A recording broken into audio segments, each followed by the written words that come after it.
Yeah, first of all, I really wanted to thank the Shoreham Society for inviting me from the Wildlife Trust to come and talk to you this evening. I'm a conservation officer at the Sussex Wildlife Trust, and I've been there since 2007.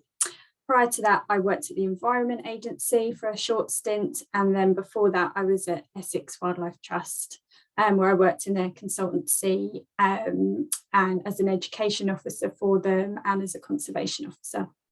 So my background in conservation has been quite a while now, just over 20 years.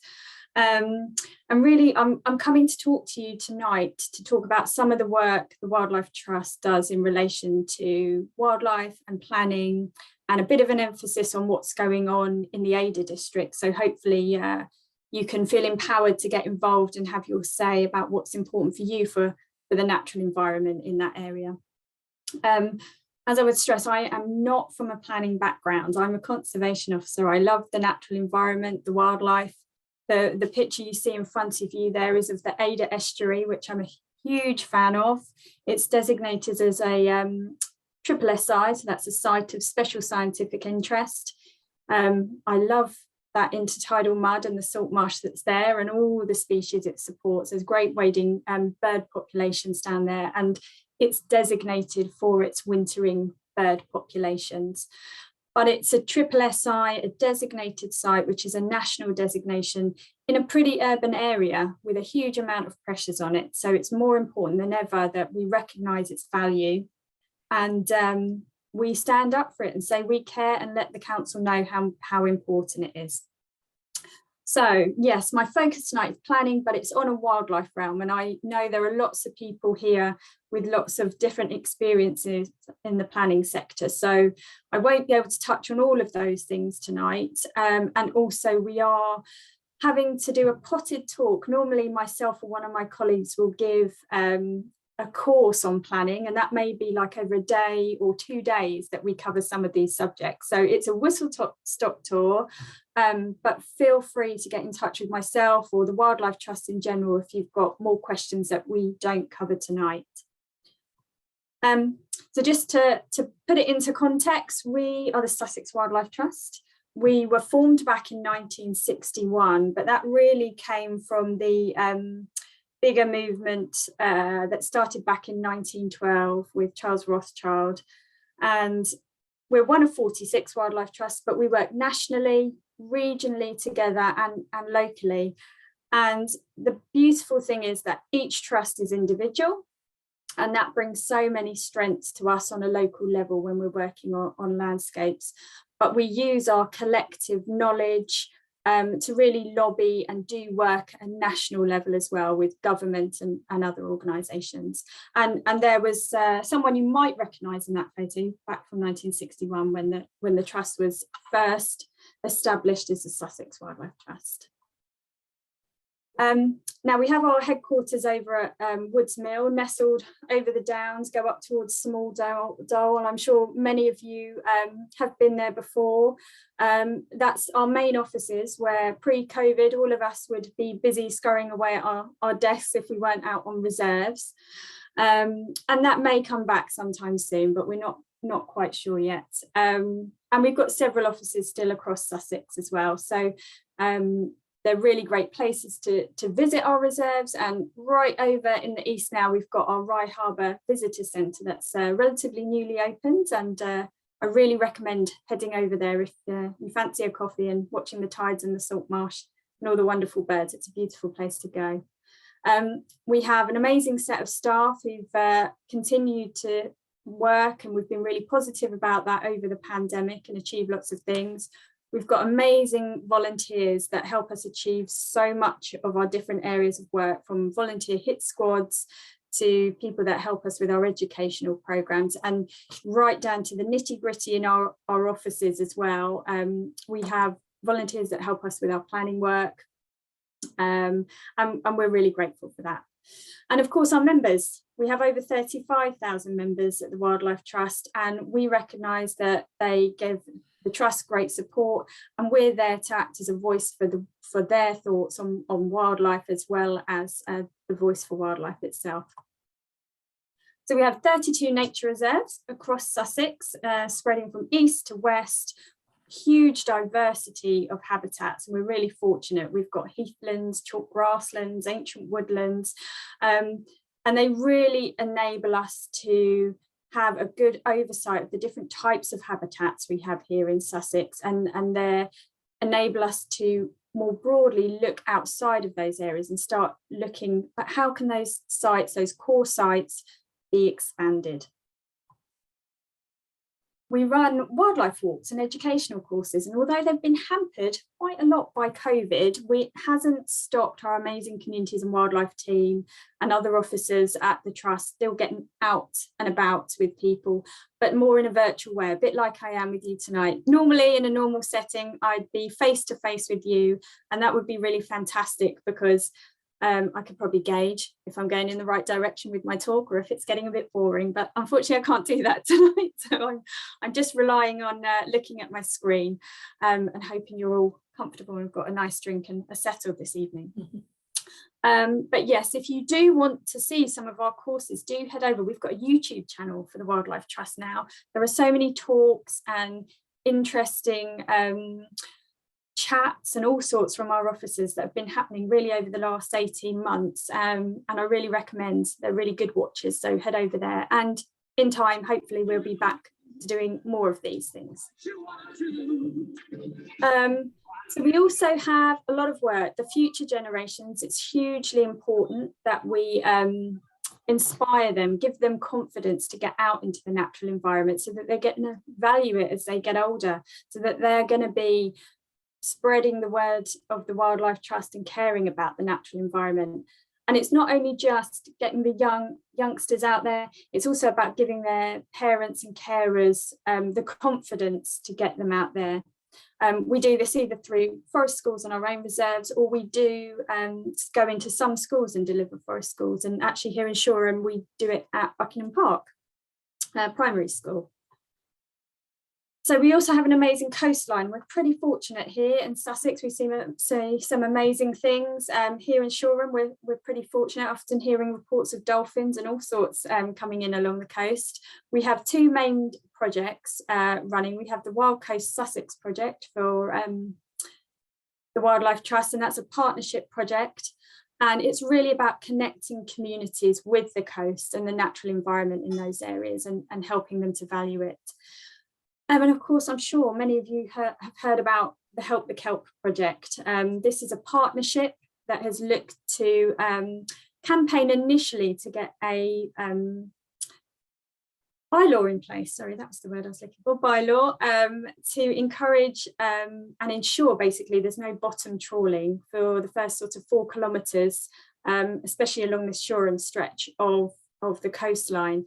And the aim of that is to re-establish the kelp forests that were once historically there and allow them to function positively for biodiversity and climate change and coastal resilience, really. So it's at the very start of that project. The bylaw came in last year, and now it's a case of how will the kelp regenerate. So it's an interesting project, and loads more information on that on our website. But working with communities is something we have always recognised, but increasingly so now, the importance of spreading the important messages of how people can engage and take action for wildlife. And we do that in lots of different ways. It might be practical work that's out on sites that are important to you, or helping establish community groups and things like that. But it's also now more than ever recognising the importance of bringing people into some of our advocacy, policy and legislation work. And that's probably the most boring picture as yet, but that's I'm going to talk to you about tonight, really. So we do lots of different advocacy and policy work, and we work with a range of different organisations, really. We might work with companies such as water companies. We might work with statutory agencies such as Natural England or the Environment Agency. We work with local authorities. And really, it's trying to make sure the message of the importance of the wildlife in Sussex is embedded in their thinking, in their plans, in their strategies. Everyone's always producing strategies and plans, and it's really important we try and get the most effective outcomes for wildlife, really. So just one aspect of our strategic advocacy work is planning, and I really wanted to talk to you about that tonight. So for the Wildlife Trust, we engage positively with strategic planning processes. That's probably a bit waffly, but basically what I want to say is we get involved with what is happening in your communities for the benefit of the wildlife in those areas, and for people to make sure that it's not forgotten and that it's really there at the forefront of those decision-making processes. We do comment on planning applications, but we're slightly more limited on what we comment on. Our strategic planning, we try and cover the whole county. On planning applications, we look at designated sites that may be impacted. We look at our reserves that may be impacted. And if we think it's going to have a significant sort of set a precedent for some areas, we will also look then. But it's unfortunate that we can't cover them all. But in order to help that, we do offer advice to people to get involved in the process. We do that. We have a great wildlife information service called WildCall, which I don't know if any of you have come across yet, but you may well have. There's a great officer there called Charlotte. She mans the emails and the telephone lines. And there is also a huge amount of information on our website as well, and I'll give you some information on that, but it does help you to understand the process of getting involved with planning applications. But equally, as I said earlier, we do courses which people can come on. Sometimes committing to a whole day's course or a 2-day course is quite a lot, and it's also a lot for us officers to talk about for that amount of time. So we are thinking about whether this year we do some short how-to videos to just encourage people to get involved when they can. So what is planning? Well,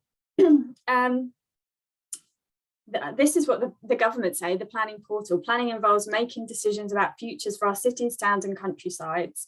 And we decide to get involved in this process as a Wildlife Trust because we know it's important to our members. And it's also really important that the wildlife that is there is given a voice in that process, and never more so when we're in such a climate and ecological emergency. So yes, that's the main things there. There are 3 strands really of planning, and I'm going to only talk to you about one of them tonight. One is local plans, and that's what we're going to cover. The next one, which you do have some in Shoreham, don't you? You've got neighbourhood plans. So they're things that give a little bit more specific localised detail to a local plan. And then the aspect of planning that we get most contacted about, because this is when people hear about it, is the planning application stage. And it's sometimes a little bit of a frustration because with a planning application, you're given 21 days to respond to a situation, and you might not get that full 21 days. You might not know about it until you hear about it in a paper or social media, or if you're really observant, you might notice a sign that's up. But really at that stage, it's a very short opportunity for you to influence, really. So what we're keen as a Wildlife Trust to do is to get people more engaged in that first one, the local plan process, so that if there are areas you're concerned about for wildlife, we have that voice early on, and it stands with the Wildlife Trust and amplifies other NGOs in this sector, so that those sites might not ever come forward for development in the first place. It might never properly be allocated. So that's what we're going to go on to now. I'm not sure if the photo is quite so good on that one, but this is the National Planning Policy Framework. Now, this is a document that is kind of the Bible for all these local plans coming forward. It's first came into fruition in 2011. And since then, it's had lots of updates and changes along the way. And the most recent one was back in July of last year. And with this constant changing of this framework means the local authorities and the plans can quickly be out of date, and they're on a constant roll to keep up with it. It's relatively short, it's 75 pages long, it's got 17 chapters, and really it's there to set the scene of what the government perceives as sustainable development. And with that in mind, it focuses on three things. It focuses on the economic, the social, and the environmental aspects of planning, if you like. And they're all meant to be given equal weight. And I say meant to be because I might have a slightly different opinion on that. But as you may have heard, we've got Michael Gove now in place as the Housing Minister. And there are intentions for there to be reforms to the planning system. So I'm not sure how much longer this planning policy framework will last. And at the moment, the intention is, instead of a planning bill that was coming forward previously, they're going to call it a levelling up planning and regeneration bill. And we're expecting that to drop at any time in the next few months, I would say in the first or second quarter of this year. And from that, it will give us an idea of what the government are thinking for future plans and how they value things. With Michael Gove being a previous environment minister, I'm going to try and remain optimistic that the environment will be suitably recognised in that, if not even higher up the agenda, to reflect the importance of what they need to do. But we just don't know yet. So, yeah, what am I moving on to next? So, yes, as I said earlier, there's 17 chapters in this. And really, as I said, it's a Bible for planners, for us to look at and try and work out how we can produce the best plan. There's a lot of words, and after a while, when you've read it about 5,000 times, you start to remember different paragraphs and what the words are and which ones are really useful to you when you're trying to persuade planners, politicians, policymakers that they need to consider biodiversity in their thinking. So, you know, we might talk to them about places that they're thinking of developing and remind them that the National Planning Policy Framework suggests they minimise impacts and provide net gains for biodiversity. These are all words I'll come on to. The thing you realise once you start to delve into the planning world, that words seem to matter, and getting them right is quite important. So we pick up on the individual wording in the planning policy framework and try and take that forward and make it work for our local areas. So another section, section 179, this one has a really key bit that we often use called securing measurable net gains for biodiversity. So that means adding to what's already there. If they're going to develop something, we want them to leave it in a better state for biodiversity. At the moment, it's a little bit weak in its wording. Pursue opportunities. That can be argued lots of different ways by people of what pursue opportunities means, but the appetite for net gain and the movement towards delivering that is definitely building, and I'll come on to how that's improving.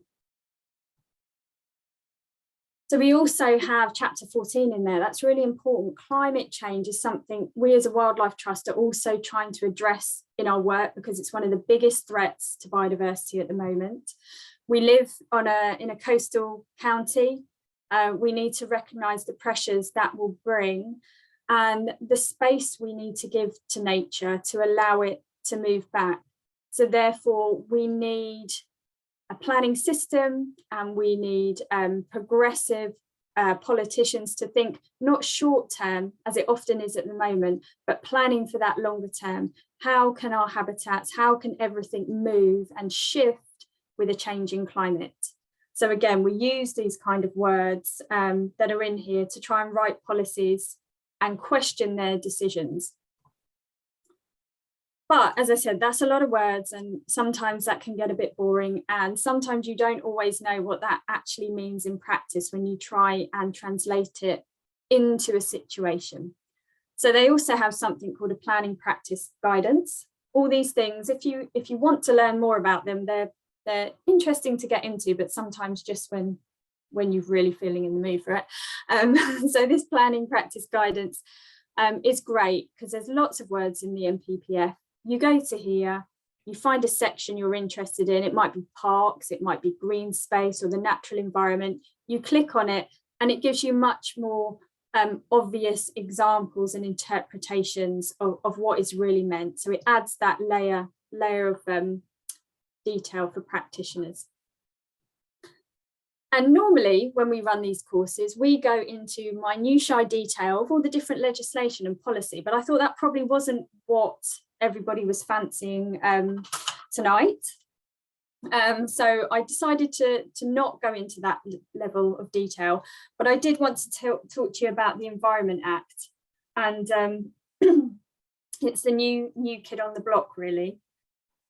It was born way back, really, when I think about it. We had the Lawton Review come out in 2010, which was looking at our state of our natural environment. And the Lawton Review really helped us to understand that in order to help our natural environment, we needed bigger, better, and more joined up places for wildlife. So from that was born something called the DEFRA 25-year plan, which identified mechanisms or identified ways that we wanted to do that. And a buzzword you might hear a bit in the natural environment now is called the Nature Recovery Network, building a network for nature to make it more joined up, make it bigger, make it better, make it more resilient for what's coming in the future. But the DEFRA 25-year plan was great, but sometimes you need the mechanisms to really make it work, that legislation to enforce things slightly.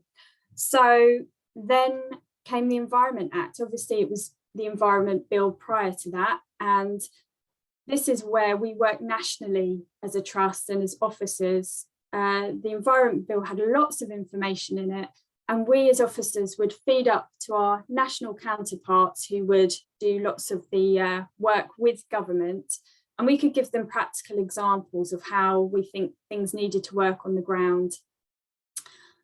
And after a long time and series of delays, the Environment Act received royal assent last year. It was November the 10th. It was a beautifully sunny day. I remember that because I was at the Worthing local plan examination at Field Place, and we were talking about biodiversity net gain, and all of a sudden this received royal assent. So it made it even more pertinent to make sure it was in the plan. So, well, what does the Environment Act do, or what's it promising? Well, at the moment, it's promising to make legally binding targets for our habitats and species. So to return or ensure at least 30% of land and sea is for space for nature, and that has to be achieved by 2030. So I really hope we achieve that. To be honest, I really hope we smash that target and we go way above the 30%. Here in Sussex, I think we're currently sitting at about 26%. But it's also not just about the space we have for nature, it's the condition of those places. When we think about the Ada Estuary SSI, I think it's recently been downgraded, unfortunately, to unfavourable status. So we really want the condition of our protected areas to improve as well. Another thing it's going to do is bring on things called local nature recovery strategies.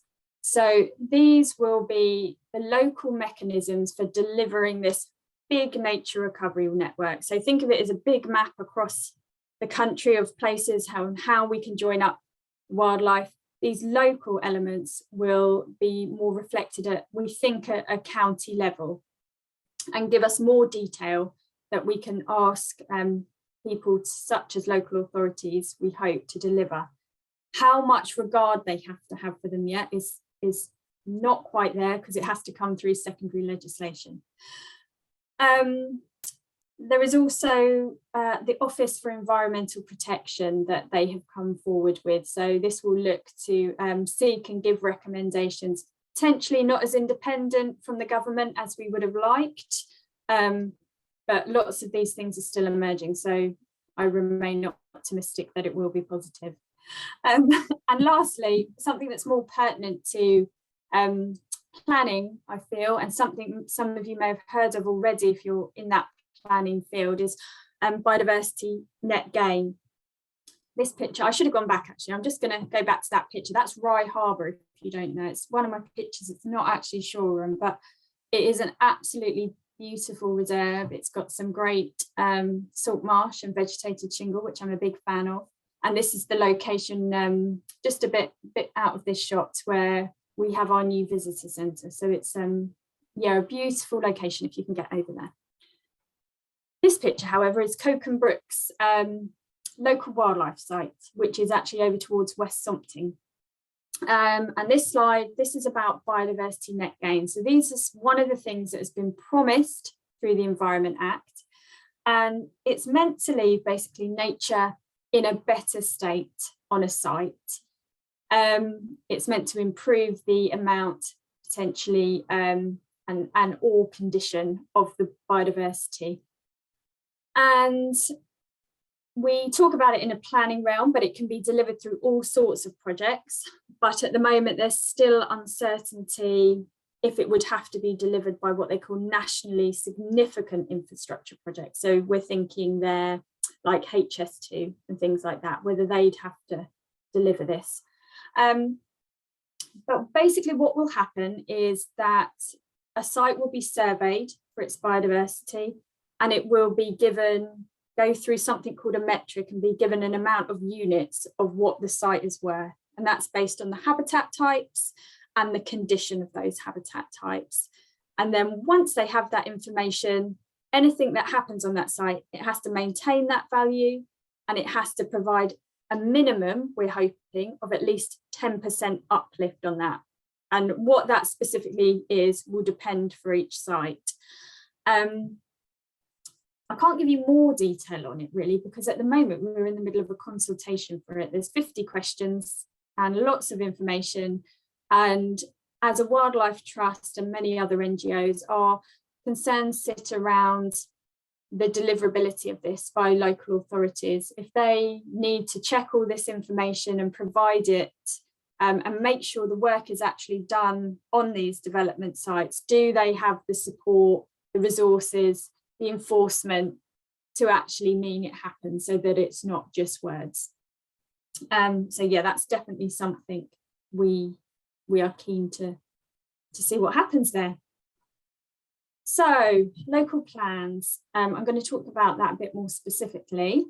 So each local authority here in Sussex will have its own local plan, and when a local authority produces a local plan, they're usually, I don't know, 100, 150, they're all pages, they're all different. Every local authority has their own one going on.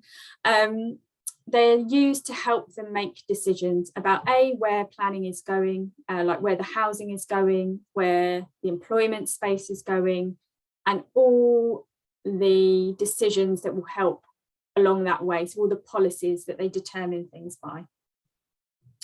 They usually last around 15 to 20 years. They're set for a 15 to 20 year period.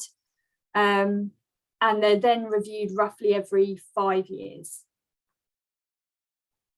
So this is just a map of Sussex. So we have 16 local planning authorities. So myself and my colleague Jess cover all of these local planning authorities. We also then have the National Park that runs through Sussex, and they're another independent local planning authority. And then if it's anything to do with waste or minerals or traffic, that's usually dealt with at a county level as well. So yeah, 16 local planning authorities, and all at very different stages.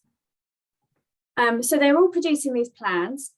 And if I was with you really tonight, I would probably be showing you some examples and you'd be thrilled to look at them, I'm sure.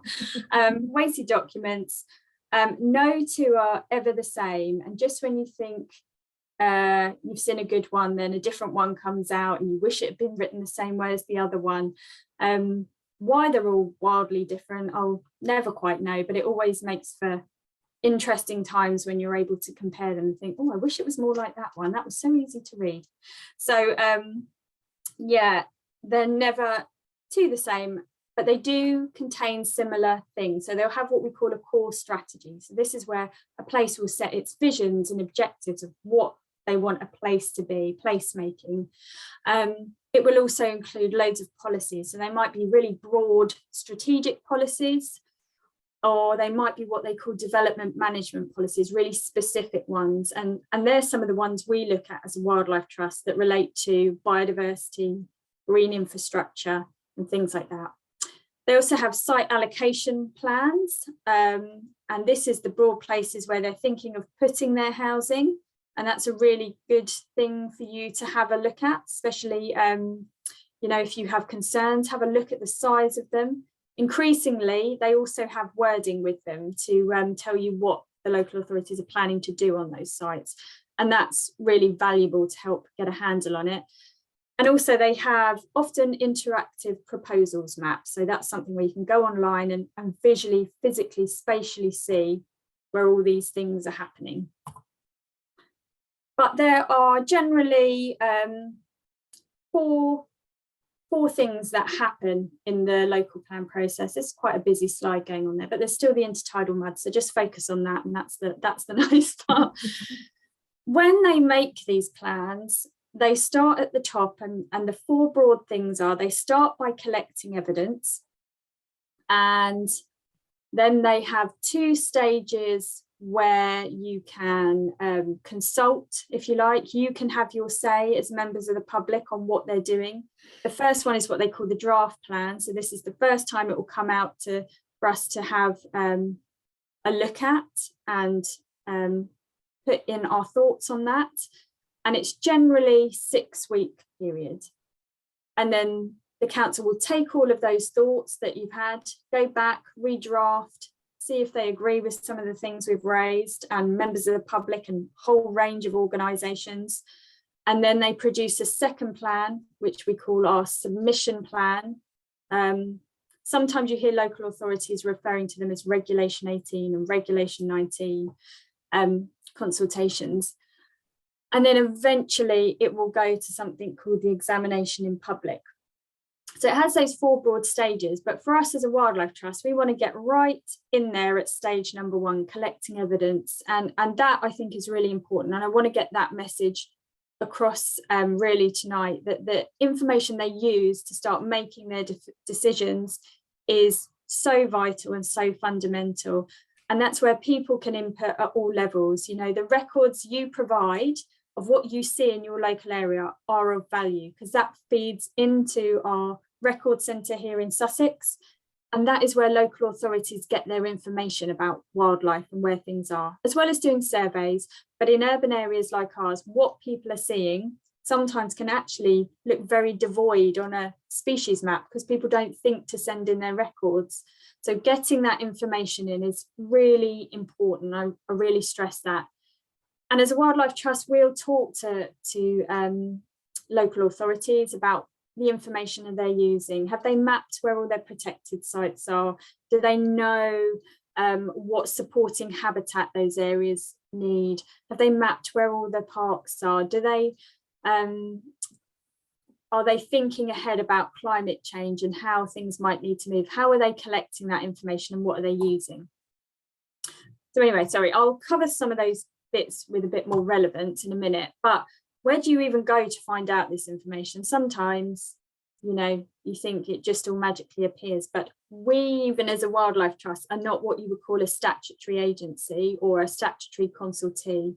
We don't have to comment on planning applications or local plans, but we recognise it's really important to our members and for the importance of standing up for wildlife and giving it that voice.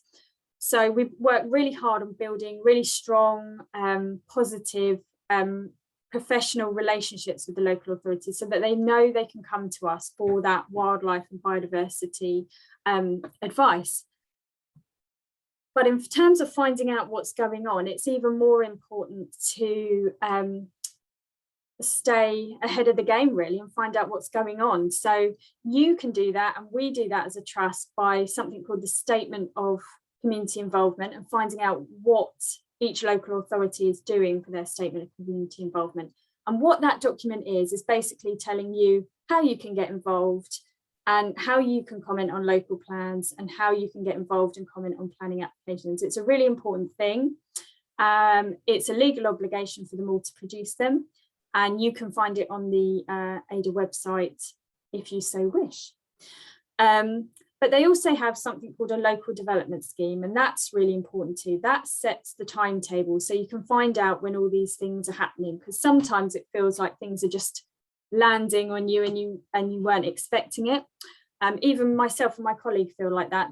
There's deadlines and consultations flying at us all the time, so it's really important for us to keep on top of these local development schemes, and I'll show you the one for ADA shortly, because it helps you find out what the council are planning in terms of their consultations.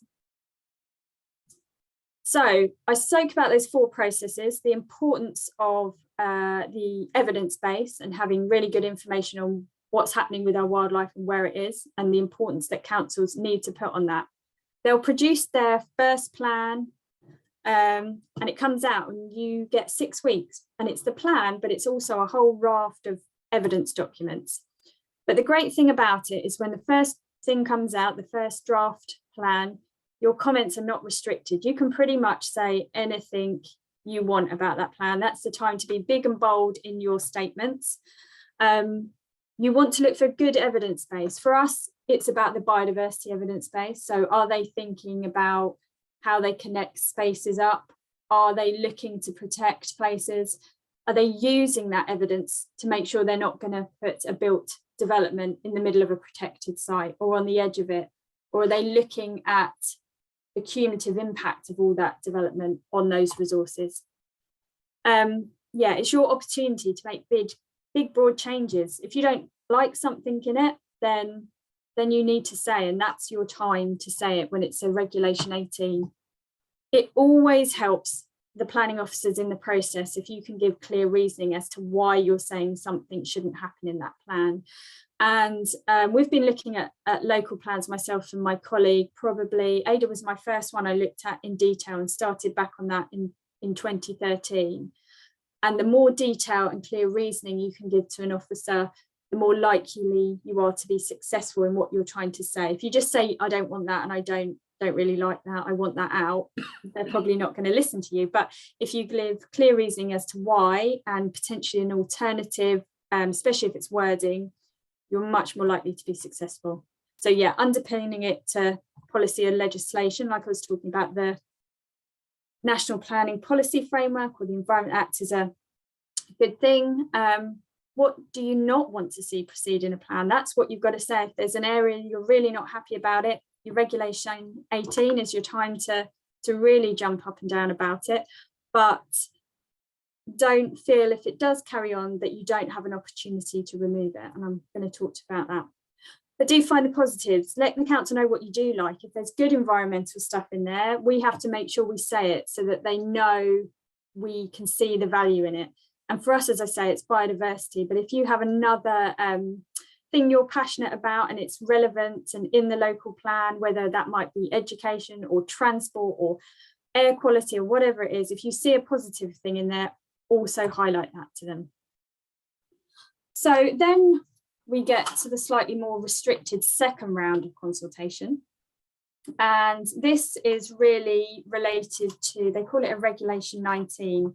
And myself and my colleague, we also always get a little bit like, ooh, when it gets to Regulation 19, because you are slightly more refined in what you can say.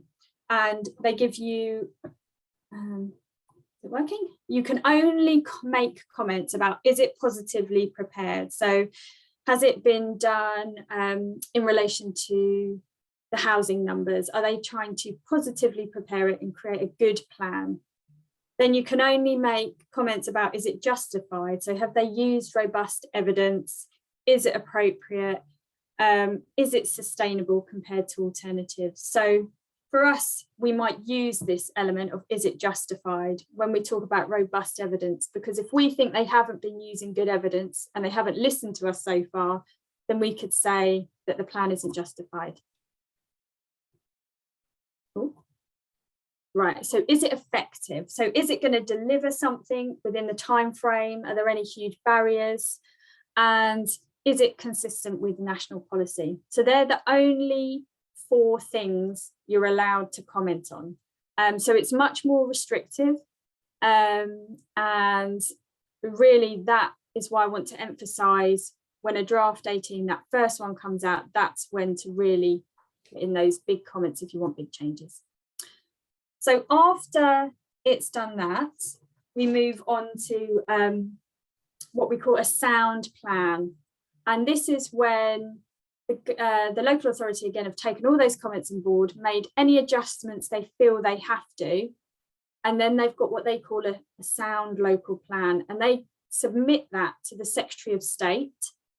And then the Secretary of State gives it to an independent planning inspector to look at the plan, and he'll go through that plan and determine whether it's sound and whether it can be then adopted and used by the council. This photo in the background here is Field Place, and this was taken in November when I was at the Worthing local plan examination.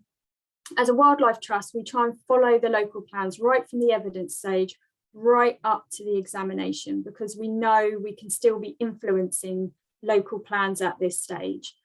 It was the first one we'd done face-to-face for the first time since the pandemic, and it felt very strange to be back in a room with a planning inspector and all the developers discussing the Worthing local plan. But it really reminded me of the importance of doing that. When you do it over events such as this, it can still be very effective, but it doesn't allow the free flow of debate that we get on a face-to-face examination.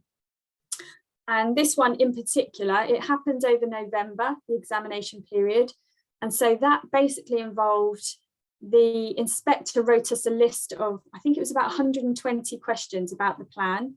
And we had to come back and answer those that we felt relevant about, and give our evidence to him in both a written and oral format. And you sit there and you discuss locations. So for us as a wildlife trust, we were looking to get certain allocations removed from the plan, and we were wanting strengthens to the biodiversity policy and the green infrastructure policy. And so you sit there with the inspector, with the developers and their barristers, and then myself, or my colleague was at the Brighton one at the time, which was online. You discuss and put forward your cases why certain things shouldn't go forward.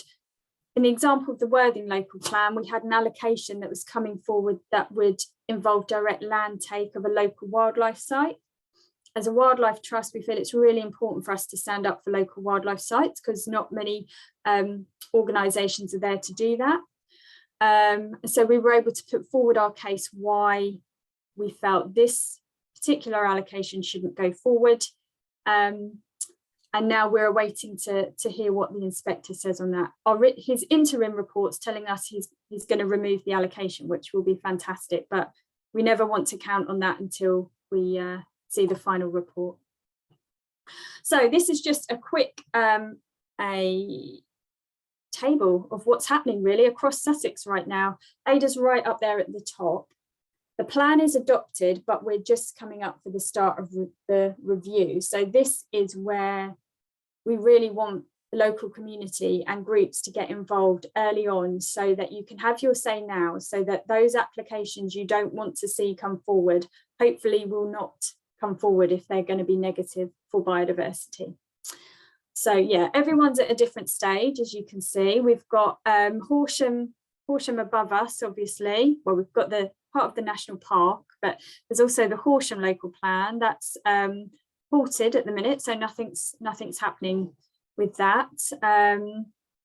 Worthing, that's probably going to be the first one that's going to be adopted this year, I think, and that will be a positive. But anyway, why is this even all important for wildlife, and why do we bother getting involved? Unfortunately, that was a bit of a cloudy day when I took that one up on Mill Hill. Well, this is the Ada district, a nice little clip of Google Maps there. And it's a pretty amazing little district for all the different wildlife areas. I can't get them all on the map because there's so many, but we have great coastal areas here at Ada, and you know, whether it's in the sea and the potential for the kelp or the marine mammals or the fish that we have off there, or the coastal shores, they're really important. We have vegetated shingle in the local nature reserve that is shore and beach. This is you know, an internationally important habitat in places where you might only find it in New Zealand or Japan, and it's a very fragile and delicate habitat, and one we really need to ensure is protected. We have Whitewater Lagoon, a great saline lagoon, just sitting just back from shore and beach, another important habitat, again vulnerable to climate change. We have local wildlife sites, that's Coke and Brooks over there. Through the local plan process there, we were able to secure wording, which, although we were concerned about development happening in that area, we wanted to ensure that any local wildlife site would be protected and extended. So that went into policy wording in the plan. You live in an area where your local authority is looking to buy pieces of land, it seems, for the benefit of biodiversity. And recently they have purchased New Salts Farm, which is down near the roundabout near the Longshore pub and I'm not sure what the petrol station is now, but it's down near the petrol station and Dogs Trust. Yeah, and they have purchased, that's about 70 acres, I think, that area there. And yeah, hopefully going to do something positive for biodiversity there. We have the SSSI, which is amazing for salt marsh and intertidal mud and all those winter wading birds. I believe there's, because it's winter, the kingfishers are down there right now near the railway bridge and things, they can be spotted there. So yeah, another important site. We've got Mill Hill, slightly still in the local plan area, but definitely within the Ada district, great for its chalk grassland. Another local nature reserve. But it's also the other areas that aren't designated as wildlife areas, but incredibly important for biodiversity. This is Buckingham Park. There's a teeny tiny picture of my youngest in there kicking football, and he loves it for that. But I think Buckingham Park is an amazing park. The sweet chestnuts that you can see in there, trees, the horse chestnut trees, the kids love collecting the conkers, the woodpeckers you can hear. These spaces are really valuable for people, but also biodiversity in these urban areas. So how they're protected and how the wildlife can get to them is also really important. So that was the outline of the Ada district. This is the outline of the Ada district, but thinking about it in planning terms. So everything with the little green hatching in is in the South Downs National Park. So not even part of the local plan area that they'll consider for development. And that's roughly about 53% of the district, I think, sits outside, or 53% of the district is within the national park, so outside of the local plan boundary is what I'm trying to say. So that's something really important to consider. You know, we have high housing numbers that are imposed by local or national government in these areas, and many of our local authorities are very squeezed by being between the downs and the sea. So fitting, you know, development in a sustainable way that's going to be fair to the natural environment is a real challenge. So anyway, we've got the Ada local plan. It is adopted, as we recall. It's going for review. The period at the minute runs from 2011 to 2032. Now, when they start a plan, as I said, the government gives local authorities a housing number. At the moment, the government have a target of, I believe, building 300,000 homes a year. And in order to do that, each local authority is given a certain amount of houses that is identified as a need, if you like. It uses something called a standard method. And this is basically a calculation that uses economic and social calculations to generate a number. And the number that's generated for Ada district is 6,825. There's likely to be an uplift in that in this review, potentially, but that's quite a complex thing to get into right now. So we'll leave it at that number there. And the concern we sometimes have as a wildlife trust, and we see increasingly along the south coast, is when those calculations are made, they're made using economic and social considerations. And really for sustainable development, we want to see environmental considerations in there so that we have a realistic number to start with. So what's the water capacity issues? What are the air quality issues? What are the climate issues? That means we need a certain amount of space for natural processes. And that's not calculated in housing numbers at the minute. We're given a housing number, and then those evidence bases need to come in to justify why things can't be done. And perhaps there's a case there where we need to think nationally more about how we change, how we calculate housing numbers if we want a truly sustainable future for the environment and for us. So you can find out all that information if you head to the local plan for Ada, and they have policy 3 here. It tells you the amount of houses and roughly where they want to put them in that local plan timeframe. And obviously when it's coming up for review, they'll be looking at that amount of houses and those locations. So as I said, the number was 6,825, I believe, but the council determined that they could only deliver 3,718 of that number, which left them with a shortfall of just over 3,000 houses that they said they wouldn't be able to deliver. And when a local authority has a shortfall, it can leave them sometimes open and vulnerable to the housing numbers being forced and pushed up. So that's sometimes why you might see areas like allocations, whether that's New Monks Farm or somewhere else, having a minimum number set for its allocation. Like it will be a minimum of 600 homes at New Monks Farm, but it might be more because they're not reaching this target of 6,000. So if they can put more houses in there and it's justified, then they will try. Yeah, as I said, there's loads of policies in there. And if you want to find out more about specific ones, I know New Monks Farm, obviously, that's gone through that process. The airport allocation has gone through that process, but there's still other areas that all these policies are relevant to. So you can find out more there.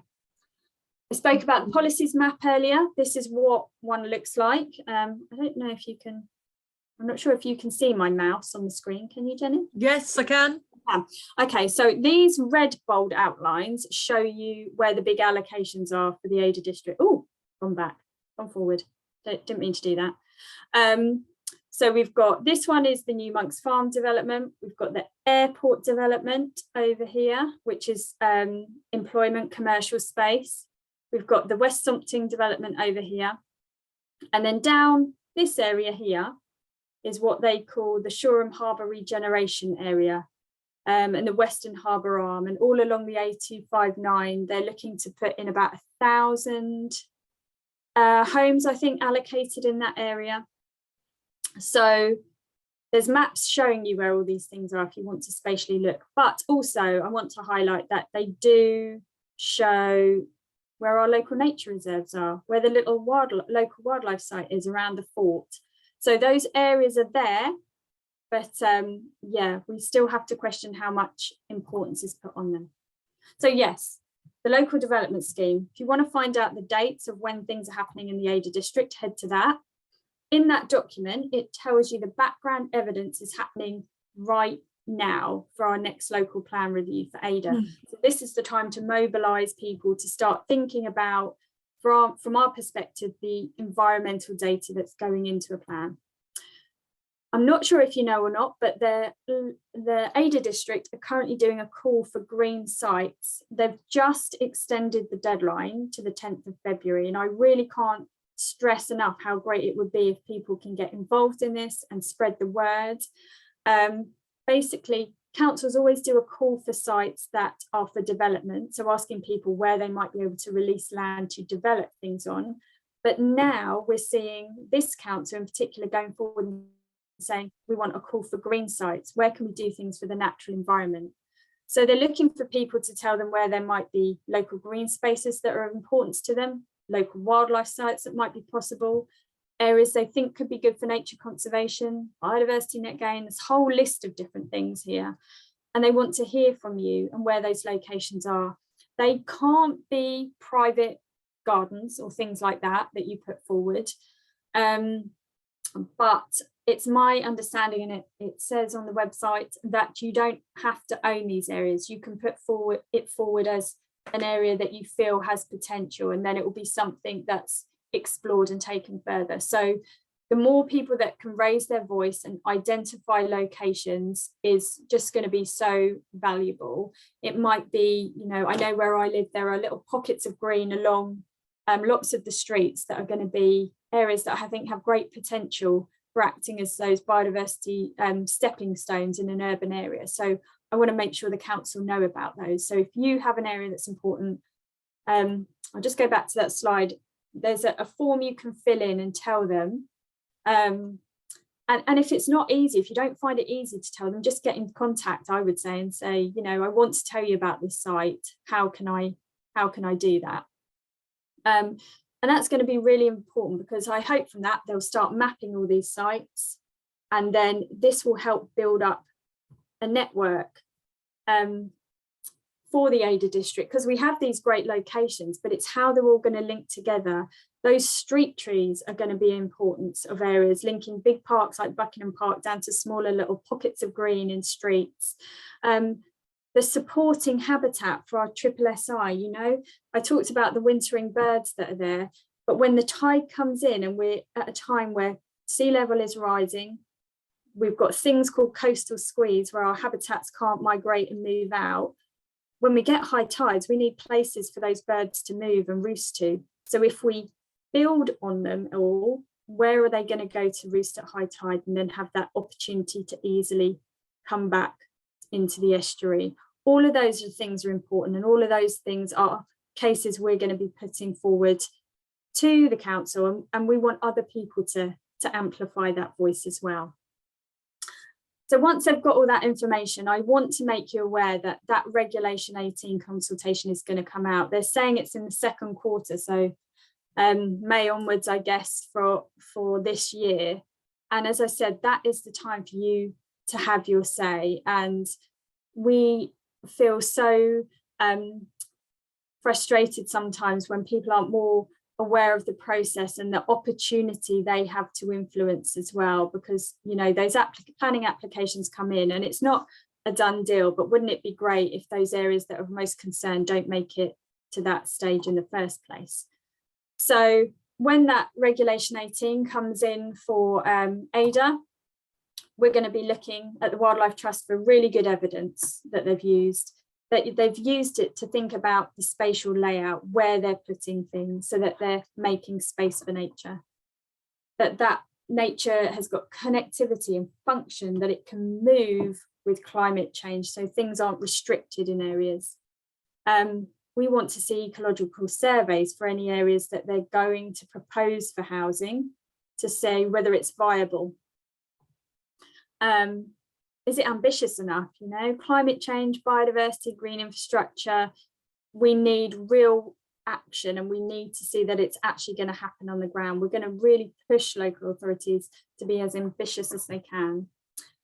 And again, as I said, the Environment Act, lots of strategies, lots of climate emergencies being declared by local authorities, but we need to make sure all these things are linking up. There's been a great climate assembly here in Ada and Worthing, with loads of recommendations that have come out from the local community. How is that feeding into the local plan process? We want to see if the council have been listening to those voices. So really, I want to emphasise to you, your local knowledge of what matters in your area is key. Get that voice out there. Local planning authorities have a duty to have regard for biodiversity. That's a buzzword that comes out of a piece of legislation, but they have to have regard for it, but we want them to do more than have regard. We want to see them making active, positive choices. Is it addressing biodiversity and climate issues that are important to you? And never worry, if you don't know the answer, just still ask that question. Say, has it been thought about, and get that information out there. I've waffled on for quite a long time. I can't express, there's so many more areas we could go into about this, but if you want to know more, please head to our website for lots of information you can download on it, or talk to our wonderful officer Charlotte at Wildcall. She'll either pass you on to one of us or be able to answer your question direct. And I wanted to leave you with this picture because the Ada Estuary is a fantastic resource, and I feel so lucky that we have that here.